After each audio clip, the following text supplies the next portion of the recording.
Welcome to Dinner at the Round Table podcast with DJ John Tavar and Nelly Nell, your source to knowledge. Follow them on Instagram at Dinner at the Round Table. DJ John Tavar.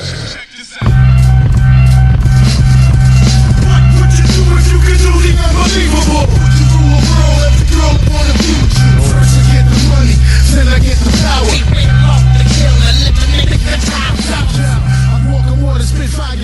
Yeah, what's going on, baby? DJ John Tavar. I'm here with a new person, my man right here. I mean, listen, brother, introduce yourself. Talk to the camera, talk to the microphone. What's up, y'all? Happy to be here. Just happy to, be a part of this and, support and share love and knowledge and light along the way. My name is Rob Carell, if you don't know me. Yes, Rob Carell, with my co-host Chris Ryder. Yeah, what's you going already on, know baby? what it is. Chris Ryder. Before we begin, though, shout outs to Nelly Nell. You know what I'm saying? Couldn't be here tonight. But you know what I'm saying? We're definitely going to call Nelly Nell on the phone. You know what I'm saying? He's definitely going to chime in. Tonight's topic is friendship. I think it's a topic that, will be very interesting to speak about because, there's so many perspectives that we could definitely touch upon as far as what is friendship, how we define friendship, and give some examples of what are friendships. So, but before we begin, though, let's get to some current events. Well, I want to talk about the 21 Savage thing right now. Oh yeah, it's all over Instagram, Facebook, everything. It's crazy right now. But what you think about that? I mean, I think it's interesting though, because you usually hear about illegal immigrants coming from Mexico and South America, but you never really hear about England, right? Or anything like A that. developed nation. Yeah. So what's the backstory? You guys got to update me because I don't really watch too much. Well, his visa was like 13 years expired. Okay, so he was staying in the country longer than he was allotted to be. Right. Yeah. Yeah. So did they extradite him back or? Well, currently I don't know right if it now hasn't he's detained yet. right now. He's detained. Yeah. Okay. So I'm not sure exactly what's gonna happen afterwards, but it just kind of caught me off guard because is he detained here or is he detained back? I think it's home? here. Yeah. no, here in the U.S. Yeah, he hasn't gotten deported yet. He's here still. But they're fighting because Jay-Z hired some high-profile lawyers. I saw that. I read that online. But the memes are crazy though. It's like Lord 21 Savage. You know what? I didn't check it out. You have it? No, God. I gotta check it out. I mean, people could try to make fun of it, but it is a case that we gotta really do our homework, which I actually did. I mean, first of all, I didn't know that this dude was. I think his family's from I forgot somewhere in the Caribbean. Dominica, I think it's called. Yeah, Dominica. Yeah, and after I started doing more research about 21 Savage, I think he came into the States when he was about 12 years old. And his father is a big-time doctor. Here in the States or back? In the UK. Oh, okay. Yeah, I'm like, wow, okay. You know what I'm saying? Because, the way I learned about 21 Savage, obviously through the young generation, with his music, I just thought, okay, he's from ATL, new rapper coming up, you know what I'm saying? It was co-signed by Drake, you know what I mean? And By Drake? Drake, yeah. Okay. I mean, that's how I really heard through 21 Savage. That's how I heard. I don't know, I'm saying exactly how he got on, but I know as far as how I heard about 21 Savage was hearing, music through Drake and, how he was, co-signing for 21 Savage. But, I was like, wow, his father is a big-time doctor, and it's crazy. His father was actually on The Breakfast Club. Really? Yeah. Oh, that's crazy. It's great. I'm telling you, man. It's just kind of weird now. Like now that I'm learning more about this whole situation right now, it makes me think now. Like I'm just thinking right now. Is his father a doctor in reference to getting his PhD, or he's an actual? He's a medical doctor. Okay, practice medicine. Yeah, okay. yeah. So I mean, but it's crazy because it's just like everything is happening out the blue for me now. Now, you know what I'm saying? When they first got arrested, I was kind of caught off guard. Like, Nobody saw that coming. Like, what? Nobody he's, did. He's from the UK. Yeah. What was the cause for him getting? Was that the cause for him getting arrested because of his citizenship? Well, he had a felony charge. years ago. I think like 2000 or something. He had a felony charge, but I mean, it wasn't a big deal because the immigration laws wasn't, at the forefront of it with the Trump presidency and all that stuff now. ICE just caught up to him. I guess that's pretty much what it was. They just caught up to him. But I mean, my whole thing is just that. I mean, I'm just talking from the outside looking in. I mean, I don't know exactly the full details, right? But if you were aware about your visa being, approaching to be expired, I think you should have jumped on that quickly, right? But there's a lot of people that I mean, I had a friend of mine who was here on a work visa from Australia. But then again, how would it work though? So you know what it is? That's a great question then. Well, because what type of visa? Well, if you have a work visa, you have to maintain employment. If you don't maintain employment and you go on unemployment, there's a chance that you could be deported. So right. It was like a very big deal for her. Like, she needed to get a job.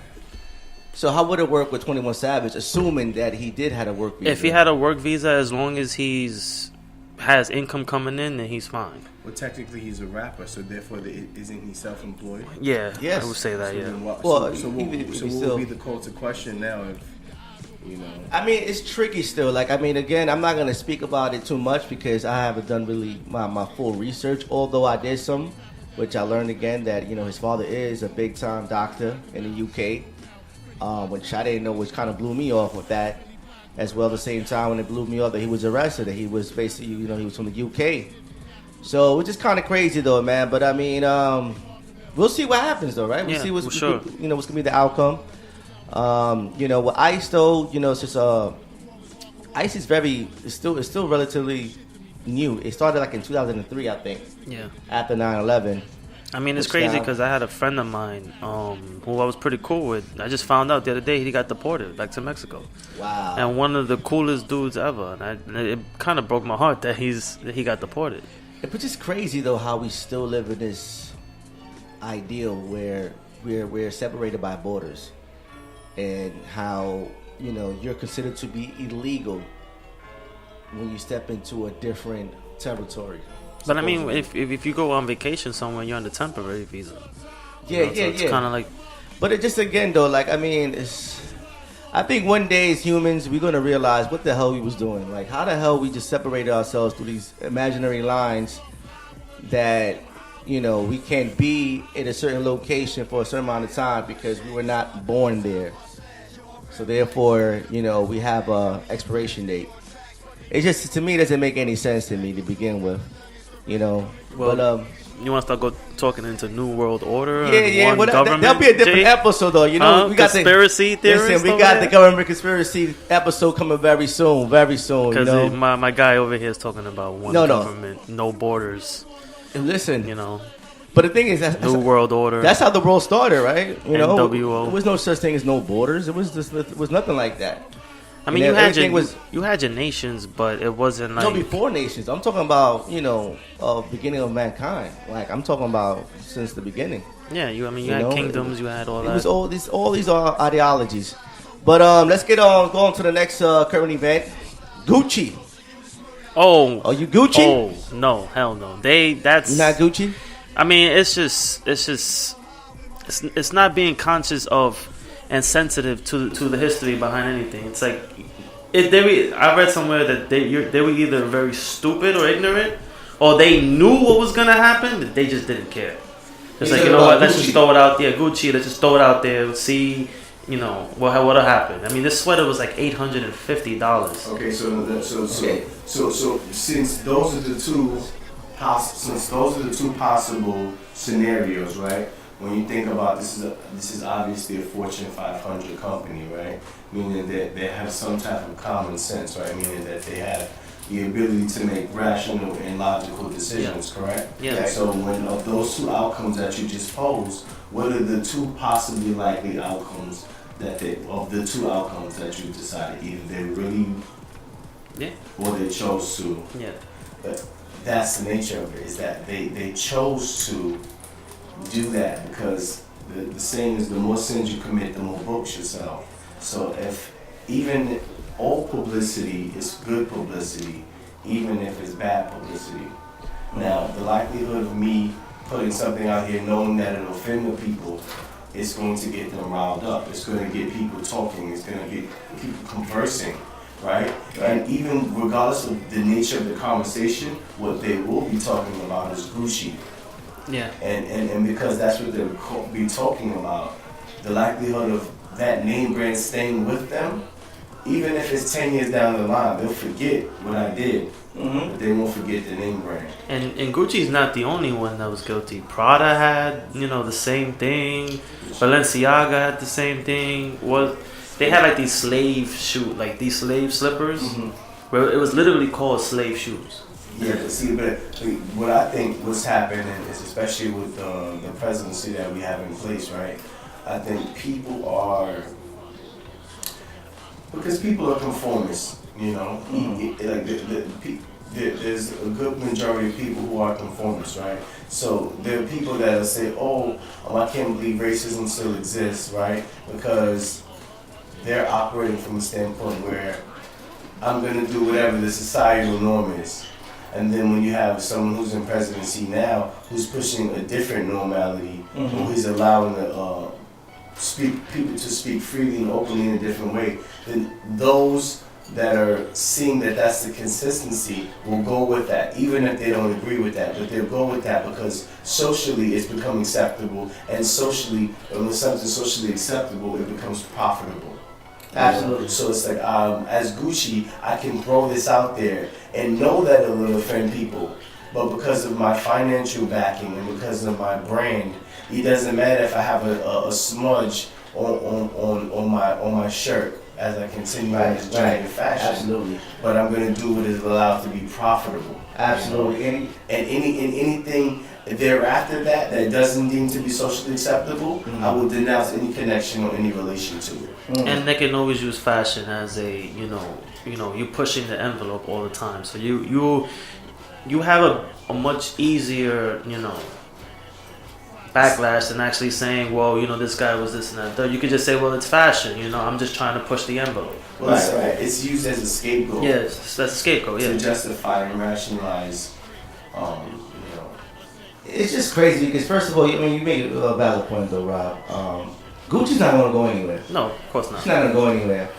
And it's because of, like you said, the brand, the name itself. But what it will do, that same product that they're releasing, it will gain them publicity and notoriety amongst the people who have the financial means to purchase that product, as well as the people who, like, when you buy something, you buy it because you like it, because it speaks to you. It speaks to you, and also because of how society portrays it as. But even aside from what society portrays it as, you chose because you can go to I can go to the Gap and you can go into the Gap and we can see two totally different things. Right? No, I get what you're saying though, but what I mean by that is I'm thinking about culture. Because think about how Biggie made Versace famous. Yeah. Like no one knew about Versace until I'm talking about like the inner city population. They don't know anything about Versace. It wasn't until Biggie named it, and people was like, "Wow, Versace," but no one knew heard of it before.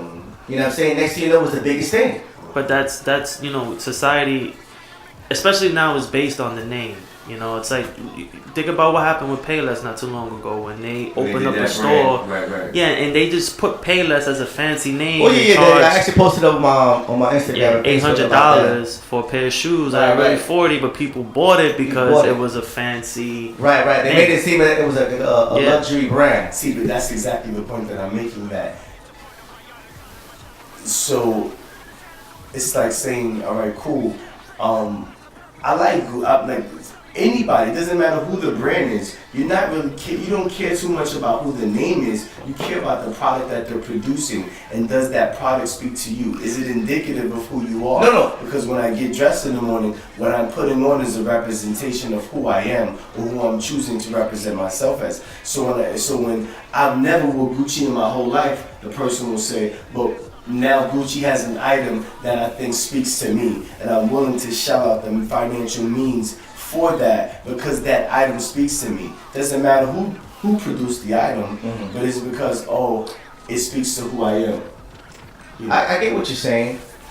When you have something that speaks to you, But at the same time, I will say that a lot has to do with the cultural influence of what's hot or what's really like fashionable to wear. Because you could even, even growing up where a certain brand that, people made it popular to wear, not, where everyone, I want to dress like that now, I want to get that type of brand. Because you're trying to basically fit in within that society. Right, absolutely. I would agree. And that's why hip hop has a big when I influence say in it that. speaks to that person, so it's like this item that we're talking about. It has what they're deeming to be a racial connotation attached to it, right? And the people who are racially inclined or feel that same capacity is going to speak to them, And then those that share a different sentiment will be a rebuttal for it. So it's like the kid in the classroom who's telling a joke, right? He's gonna keep telling jokes so long as everyone keeps laughing.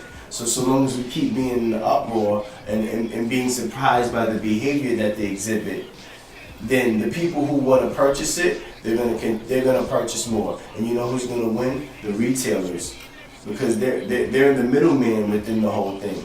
Because they're stoking a fire. They're trying to sell it to a certain side, and they're using that other side as free marketing and advertising and postage. Well, without a doubt. My argument is this though. First of all, you're paying how much for a certain shirt or sweater or whatever bag?